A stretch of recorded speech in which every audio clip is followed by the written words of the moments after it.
तुम लोगों ने कई बार सुना होगा, ठीक है, तुम लोगों ने कई बार सुना होगा गरीब का बेटा बना आईएएस, या फिर हम ये कहें कि मतलब मजदूर का बेटा बना आईएएस। बहुत सारी ऐसे कोटेशन चलती रहती हैं हर जगह।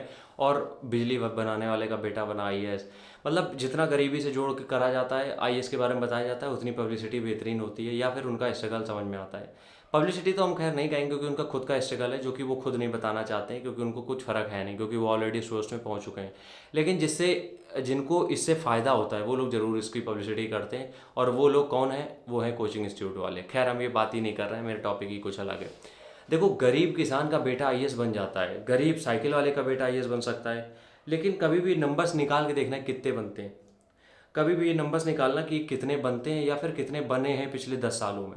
नंबर बहुत कम होगा, बहुत कम नंबर होगा। उसके पीछे रीज़न पता है क्या?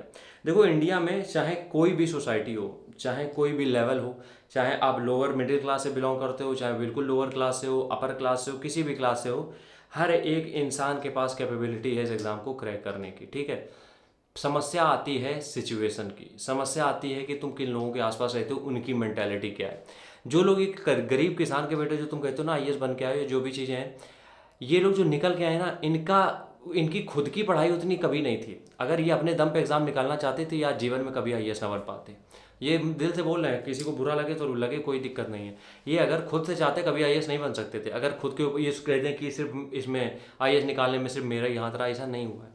गरीब किसान का बेटा अगर वो जो डिप्लोमेटिक जो अपने यहाँ सिस्टम है उसमें अगर सबसे उच्चतम पद पे बैठा है, इसका मतलब क्या होता है पता है? इसका मतलब ये है उसका हर स्टेप में किसी न किसी ने हाथ पकड़ा है। समझना मेरी बात को।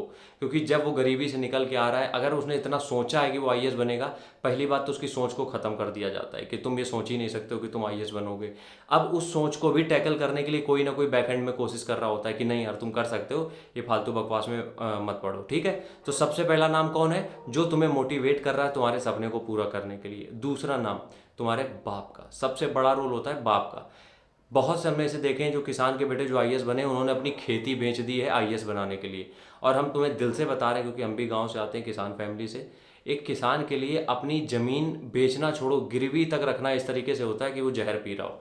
ये हम दिल से बता रहे हैं। अगर तुम उसके शरीर का कोई पार्ट काट लोगे चलेगा, लेकिन अगर उससे तुमने कह दिया कि ज़मीन बेचनी है, यकीन मानो वो मर गया है वो तुलसी। तो अगर वो अपनी ज़मीन बेच के और अगर तुम्हें तैयारी कराने के लिए भेज रहा है, इसका मतलब सैल्यूट है उसको। तो दूसरा आदमी कौन हो गया? वो किसान।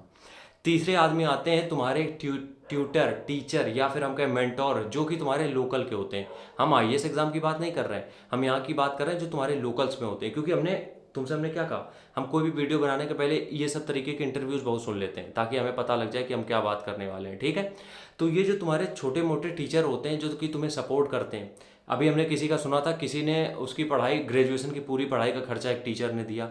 प्राइमरी या सर कोई टीचर थे, उन्होंने अपने उसकी ग्रेजुएशन का पूरा पैसा उनने दिया। ठीक है, एक कोई था जो पंचर बनाने की दुकान में काम करता था जिसका बेटा आईएएस बना। उसने बताया कि मेरे यहाँ एक आते थे टीचर हिंदी के, उन्होंने मेरी पूरी मदद करी है पूरी पढ़ाई पूरी करने में। तो वो एक जो टीचर जो तुम्हें मदद कर रहा था वो करने में, उसका हाथ है, तीसरे नंबर पे हाथ उसका है। और अगर इन तीनों लोगों को अपनी लाइफ से तुम डिलीट कर दोगे, तुम आईएएस बन पाओगे? हमें एक बात बताओ, तो आईएएस बन पाओगे?